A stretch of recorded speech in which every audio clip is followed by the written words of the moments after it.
అందరికీ నమస్తే. నేను మీ Rachana Sungavarapu. Welcome to federal Telangana. ఇప్పుడు నా చేతిలో ఒక పండు ఉంది. మీలో ఎంతమంది ఈ పండు ఏదో ఐడెంటిఫై చేయగలరు?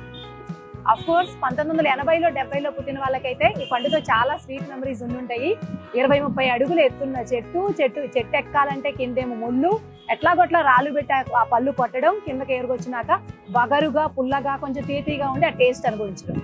సో వాళ్ళైతే ఖచ్చితంగా ఐడెంటిఫై చేస్తారు. ఇప్పుడు వాళ్ళకు కూడా చాలా మందికి తెలుసు, గణపతి పూజ రోజు వీటి పిందెలు కూడా వస్తాయి. ఇది వెలగపండు.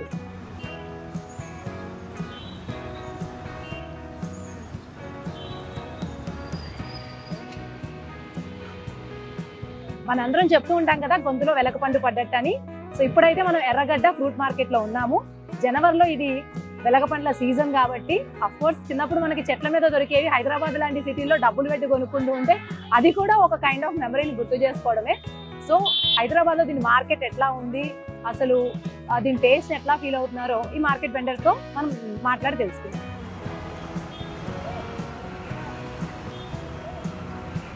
దీని సీజన్ స్టార్ట్ అయ్యి అక్టోబర్ టు జనవరి ఫిబ్రవరి వరకు వస్తుంది. ఇది యాక్చువల్గా మార్కెట్లో నోవేడేస్ ఇది చాలా అవైలబుల్ ఫేమస్ ఫ్రూట్. ఇది తెలంగాణలో పండుతుంది. ఆల్మోస్ట్ తెలంగాణ జోన్లోనే ఎక్కువ వస్తుంది. టేస్ట్ దీనిలో షుగర్ యాడ్ చేసి తింటారు. It is very good for the diabetics people. In biologically it is good for anti cancer. దానివల్ల చాలా ఉపయోగాలు ఉన్నాయి.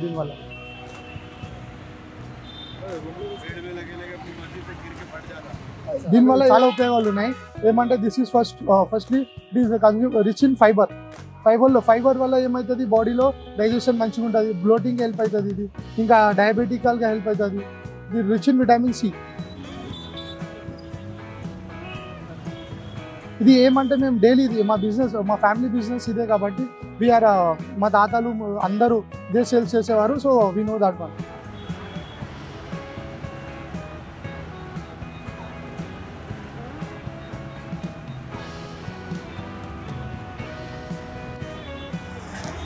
ఇప్పుడు మనం ఎర్రగడ్డ మార్కెట్కి వెళ్ళి కూడా వెలగపండు గురించి తెలుసుకొని వచ్చాము. దాన్ని పగలగొట్టించే ప్రయత్నం కూడా చేసాము. అతి కష్టం మీద ఒక 1/2 kg వెయిట్తో దాన్ని షాప్ వెండర్ మనకు పగలగొట్టించారు. సో ఇది ఇట్లా ఉంటుంది. ఇకపోతే దీని హెల్త్ బెనిఫిట్స్ కానీ దీని హిస్టరీ కానీ మనం జనరల్గా చూసుకుంటే ఏంటంటే వేసవికాలం అంతా కూడా ఇది కాస్తూ ఉంటుంది. ఈ టైంలో ఈ జనవరి టైంలో మనకు కొంచెం పెద్దవి కనిపిస్తూ ఉంటాయి. సో ఈ పండు అనేది ఆల్మోస్ట్ ఆల్ ఆ సెప్టెంబర్ ఆ వినాయక చవితికి టైం నుంచి ఆల్మోస్ట్ ఆల్ మే జూన్ వరకు ఇది అవైలబుల్గా ఉంటుంది. కాకపోతే ఇది ఏనుగులకి చాలా ఇష్టమైన పండు కాబట్టి దీన్ని ఎలిఫెంట్ యాపిల్ అని పిలుస్తారు, ఎలిఫెంట్ ట్రీ అని పిలుస్తారు, వివిధ రకాలైనటువంటి పేర్లతో పిలుస్తారు. దీని శాస్త్రీయ నామం వచ్చేసరికి లిమోనియో ఎసిరిసిమా. దీని కుటుంబం వచ్చేసి రూటేసి కుటుంబం. ఈ పండుకు ఒక ఘనమైన చరిత్ర కూడా ఉంది. భారతదేశంలో సుమారుగా 4000 సంవత్సరాల చరిత్ర దీనికి ఉంది. Bharat, Thailand, Vietnam, Myanmar, Sri Lanka ఇలాంటి దక్షిణ ఆసియా దేశాల్లో ఇది ఎక్కువగా పెరుగుతుంది. ఇకపోతే దీనిలో ఉన్న ఇంట్రెస్టింగ్ ఆస్పెక్ట్ ఏంటంటే దీన్ని పచ్చడిగా కూడా చేసుకుని తినొచ్చు. చాలా మంది దీని గుజ్జులో కాస్త పంచదార, బెల్లం ఏదో ఒక తీపి పదార్థంతో తింటారు. ఇకపోతే ఈ పచ్చడి చేసే మొదటి పద్ధతి తీసుకుంటే మనం పచ్చిమిరపకాయలు, ఎండుమిరపకాయలు, అలాగే మన పోపు దినుసులు అయినటువంటి జీలకర్ర, ధనియాలు, మెంతులు లాంటివి తీసుకుని వాటిని కొస్త నూనెలో వేసి వేపండి. మీ ఇంట్లో రోళ్ళు ఉంటే రోలు ట్రై చేయొచ్చు. ఆల్మోస్ట్ ఆల్ ఇప్పుడు అవి దొరకడం ఇంపాసిబుల్ కాబట్టి మిక్సీలో వేసేసి కొంచెం మరీ మెత్తగా చేయొద్దు, కొంచెం గరుకుగా ఉండేటట్టు చూసుకోండి. దాని తర్వాత ఏం చేస్తారంటే ఈ వెలగపండుని మేము ఎట్లయితే అతి కష్టమే దీన్ని పగలగొట్టామో మీరు కూడా అట్లాగే చేసి దానిలో గుజ్జుని బయటికి తీయండి. ఆ గుజ్జుని కూడా మిక్సీ పట్టించండి. కాకపోతే అది కూడా బరగ్గానే ఉండాలి. అంటే మనం ఫస్ట్ చేసిన మిక్చర్ కావచ్చు, ఇది కావచ్చు, రెండు బరగ్గా ఉండేట్టు చూసుకోండి. తర్వాత ఈ రెండింటిని కలిపి తిరగమూత వేయండి. ఆ తిరగమూత వేసినప్పుడే కొంత ఉప్పు కూడా వేసుకోండి. ఇప్పుడు ఇది ఇంతటితో ఈ ప్రాసెస్ అయిపోయింది. తర్వాత ఏం చేయాలంటే మనం ఏదైతే గిన్నెలో కానీ ప్లేట్లో కానీ తినాలనుకుంటామో అక్కడ ఎటువంటి తడి లేకుండా దాంట్లో రైస్ వేసుకుని అందులో ఇది కలుపుకుంటే అద్భుతంగా ఉంటుంది. ఒక వారం రోజుల వరకు నిలవ ఉంటుంది. ఇది ఒక పద్ధతి. ఇక రెండో పద్ధతి వచ్చేసరికి కొంచెం భారీ పద్ధతి. ఈ వెలగపండుని తీసుకోవాలి, సన్నని మంట మీద దీన్ని కాల్చాలి, మళ్ళీ దీన్ని గుజ్జు తీయాలి. ఆ గుజ్జు తీసిన తర్వాత దానిలో బెల్లం, చింతపండు, ఉప్పు, పసుపు, ఇంగువ, పచ్చిమిరపకాయలు, కొత్తిమీర వేసి మిక్సీ పట్టాలి.